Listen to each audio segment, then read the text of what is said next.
روشنی ڈالیں۔ بسم اللہ الرحمن الرحیم۔ اویس بھائی، بہت خوبصورت سوال ہے، اور آج کل اس دور کے اندر اس چیز کا بڑا فقدان ہے جی کہ لوگ ماں کی شان اور عظمت تو بیان کرتے ہیں، لیکن والد کی شان جو ہے وہ بہت کم بیان کی جاتی ہے۔ آہستہ آہستہ یہ ٹرینڈ چل پڑا ہے انشاءاللہ، اور مزید چلے گا۔ بے شک احادیث مبارکہ اس بات پر واضح ثبوت ہیں کہ مشکوٰۃ شریف کے حدیث پاک ہے، ایک صحابی حضور کی بارگاہ میں آتا ہے اور آ کے عرض کرتا ہے، یا رسول اللہ صلی اللہ علیہ وآلہ وسلم، سب سے زیادہ میرے حسن سلوک کا حقدار کون ہے؟ حضور نے فرمایا تیری ماں ہے۔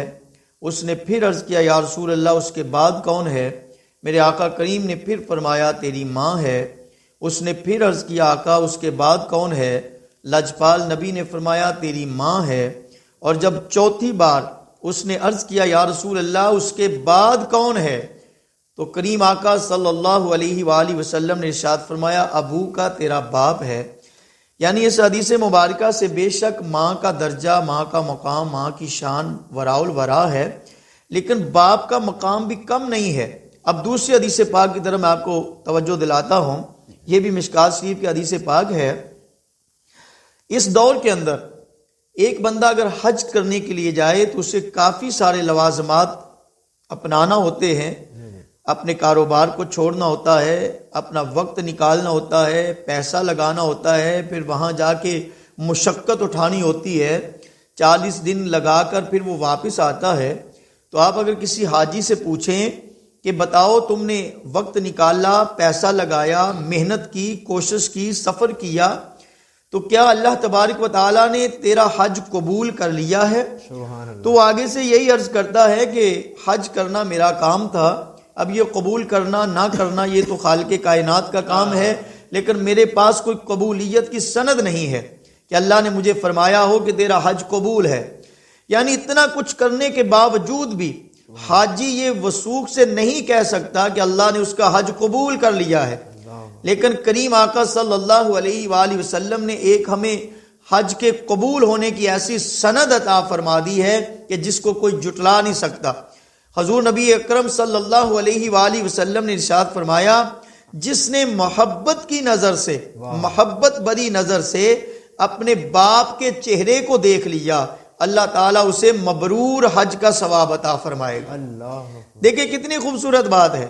اس حدیث پاک سے باپ کی شان کا اور عظمت کا اندازہ لگائیے کہ جس نے صرف محبت کی نظر سے دیکھا، میرا رب اسے مبرور حج کا ثواب عطا کرتا ہے۔ حدیث پاک میں مبرور حج کا لفظ آیا ہے، اس کا مطلب یہ ہوتا ہے ایسا حج کہ جس کے اندر حاجی سے ذرا برابر بھی کوئی غلطی نہ ہو، کوئی بھول چوک نہ ہو، ایسا حج۔ تو اللہ پاک کے پیارے حبیب نے فرمایا، جس نے محبت کی نظر سے اپنے والد کا چہرہ تکا، اللہ پاک نے اسے مبرور حج کا ثواب عطا کر دیا۔ تو پھر جس والد کے چہرے کو تکنے کا اتنا ثواب ہے، اس کی خدمت کا کتنا ثواب ہوگا۔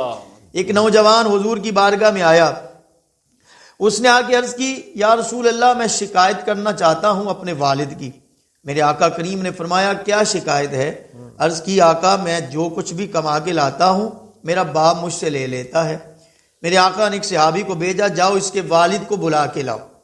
اب اس کے نوجوان کے والد کو بلانے جاتے ہیں، وہ جب بابا باہر آتا ہے، کمر جھکی ہے، سفید داڑھی ہے اور ہاتھ میں لاٹھی ہے، چہرے پہ بزرگی کے آثار ہیں، بڑھاپے کے آثار ہیں۔ جب پیغام ملا کہ نبیوں کے امام صلی اللہ علیہ وآلہ وسلم آپ کو بلا رہے ہیں، تو وہ خوشی سے جھوم اٹھتا ہے اور اسے پتہ چلتا ہے کہ کیوں بلا رہے ہیں۔ تو جب وہ راستے میں آ رہا ہے تو وہ دل میں کچھ اشعار سوچ رہا تھا، کچھ شعر سوچ رہا تھا۔ ابھی وہ راستے میں ہے، ادھر اللہ کے نوری فرشتے حضرت جبرائیل علیہ السلام حضور کی بارگاہ میں آ گئے، اور آ کے پتہ کیا عرض کرتے ہیں؟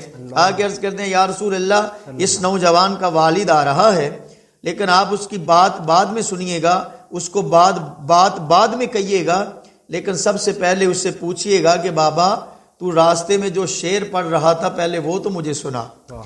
اب جب وہ حضور کی بارگاہ میں آیا تو حضور صلی اللہ علیہ وآلہ وسلم نے فرمایا، بابا جی بات بعد میں کریں گے، پہلے یہ بتائیے کہ جو راستے میں آپ شعر پڑھ رہے تھے ذرا وہ تو مجھے سنائیے۔ وہ بابا حیران پریشان اور عرض کرتا ہے یا رسول اللہ وہ تو میں نے اپنی زبان سے بھی نہیں کہے تھے، وہ تو صرف میں نے دل میں سوچے تھے، تو آپ کو کیسی خبر ہو گئی؟ حضور نے فرمایا بابا جی یہ شیروں کی خبر، تمہاری اس بات کی خبر صرف مجھے نہیں بلکہ جبرائیل کو بھی ہو گئی ہے، جبرائیل کے خدا کو بھی ہو گئی ہے۔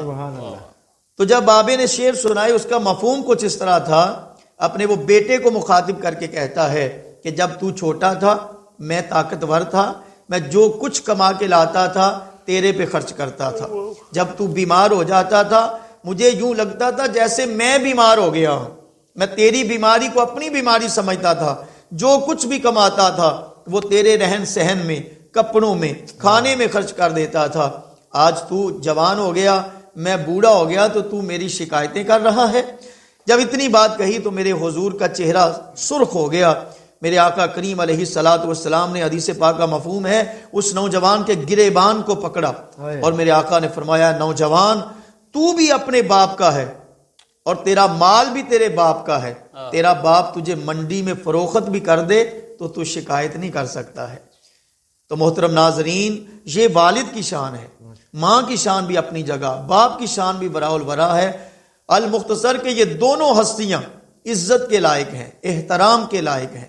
خدا را ان کی عزت کیجئے، ان کا احترام کیجئے تاکہ دنیا بھی بہتر ہو جائے اور آخرت بھی بہتر ہو جائے۔